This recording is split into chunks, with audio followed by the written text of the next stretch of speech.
Hey guys, it's me. I just kind of had something it's been on my mind a lot today, and so I guess I kind of just figured that I would share it with you. I mean, everyone loves to know what I'm thinking, I guess. So, here goes nothing. I went to the doctor today, and I guess it wasn't really my doctor, but more like my psychologist doctor. And she gave me some really incredible advice, and it's kind of been sinking in all day, so to speak, if you will.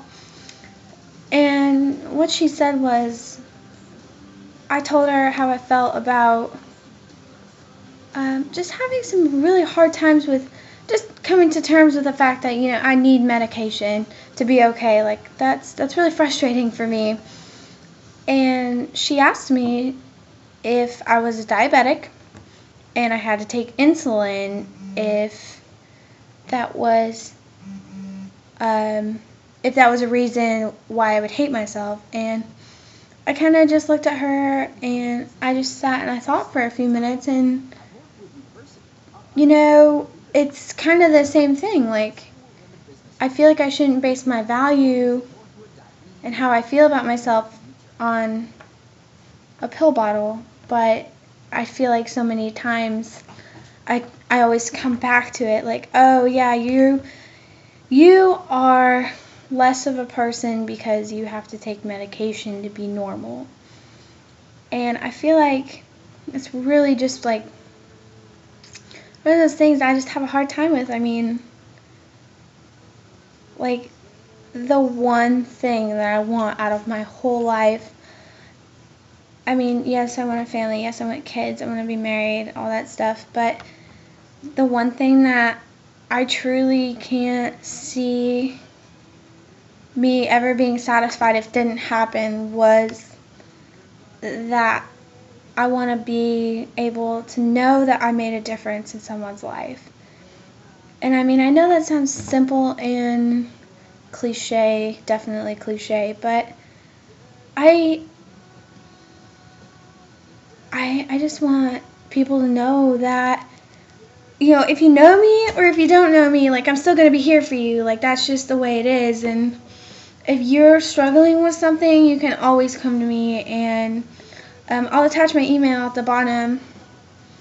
And if you need anything, someone to talk to, someone to cry to, I don't even have to even know you, but like, I just want to help in the best way I can. And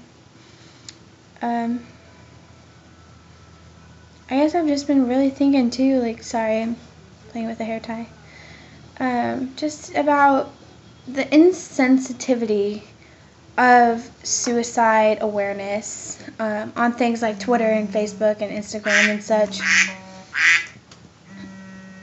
And for the life of me, I can't figure it out.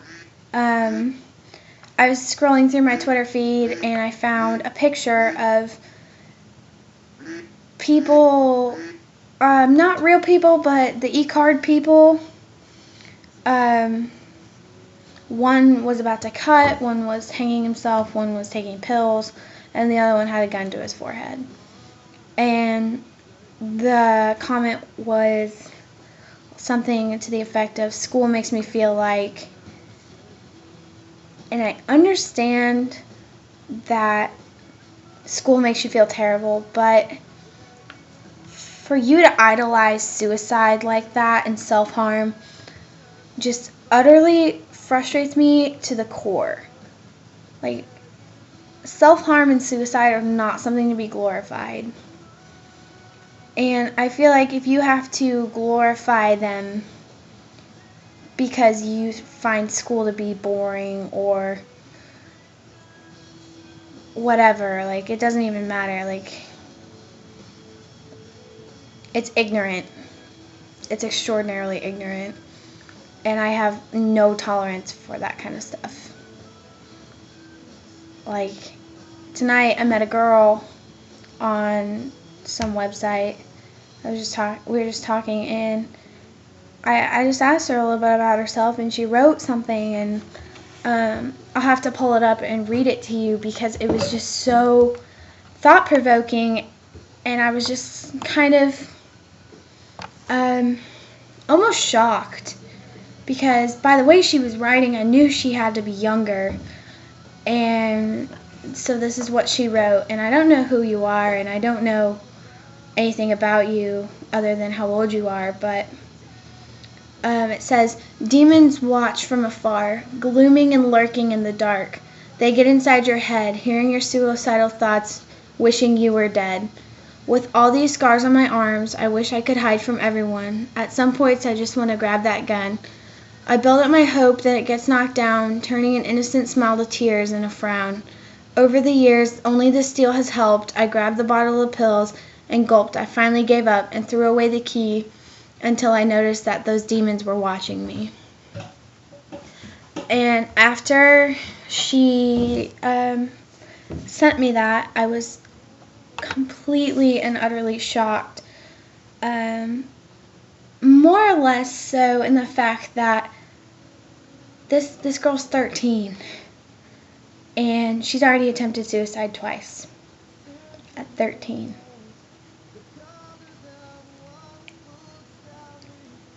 And it just frustrates me to no end because if we're doing things to make 13-year-olds want to kill themselves, we're not doing something right.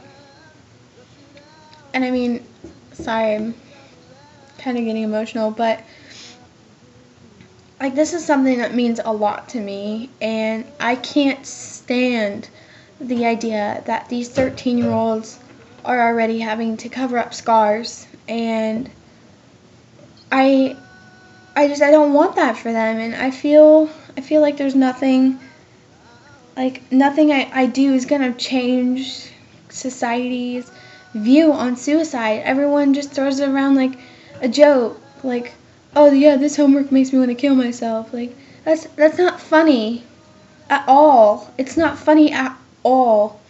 It's not funny. It's not acceptable.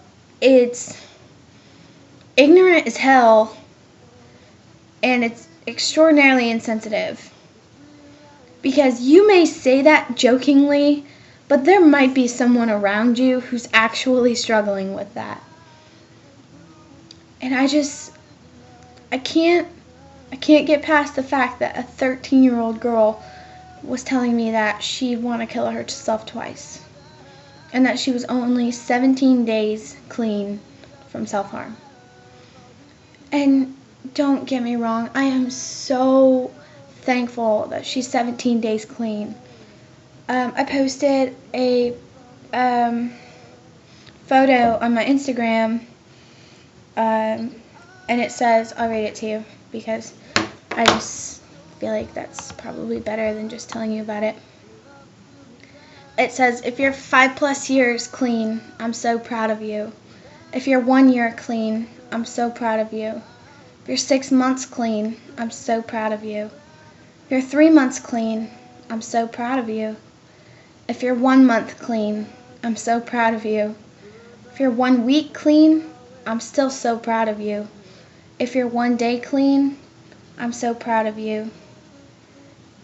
If you're no days clean, I'm still proud of you. It says, no matter how much time you've been clean, I'm so proud of you. You might have let the razor, lighter, etc. get to you, but you still continue to fight anything you're struggling with in life, and that is something to be proud of. And I couldn't agree more.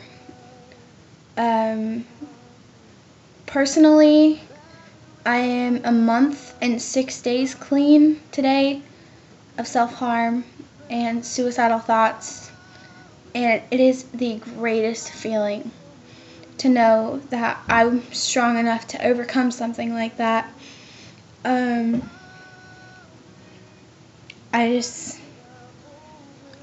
just don't understand what it's gonna take to keep these girls that are 12 and 13 off this track, because depression and suicide and suicidal thoughts and self-harm, it's not something that starts on its own. Typically there's always a cause, and I know that if we just work together and try and figure out a way to help as many people as we can, and maybe we can start something and stop the epidemic before it becomes something much worse. But I mean, I'm looking for ideas. I'm at a loss. I have no idea what I can do other than to just talk people through it. I mean, I guess the hardest part is not ever knowing. I mean, I have a hard time seeing my friends, and then when they tell me something like they have depression or they have suicidal thoughts or they self-harm, it's hard for me, because I feel like I should have done something more to notice. And I feel like that's something that we really can do, is pay attention to our friends. If you notice a friend's going through something and they're not themselves, or they're not eating, they're eating and then they're throwing up, like any type of self-harm, I think you should definitely say something about it. I mean, don't be quiet, because if you be quiet about it, then it could escalate, and then when you're attending their funeral, you're going to sit and think, man, I wish I could have done more. And you could have. So my suggestion right now is that we all just band together and try and stop it before it becomes something so much bigger than it has to be. Sorry about the serious video, but I'm just so sick and tired of going through my Twitter, my Facebook, whatever, and people using suicide as a joke. It's not a joke. It will never be a joke. So I'll also include underneath the suicide hotline, and I might put my phone number. So if you need anything, you just need to talk to someone, just need someone to listen for a little while, any time of the day. Like I said, I'll put my email and my phone number down below, and you're more than welcome to email me or call me. I check my email like 50 times a day, so it definitely won't go unnoticed. But I hope y'all have a great rest of your night, and let's try to save some lives, because I know we can, and I know we will. We just got to start somewhere. So let's start now. And today, because there's no better day than today. Have a good night.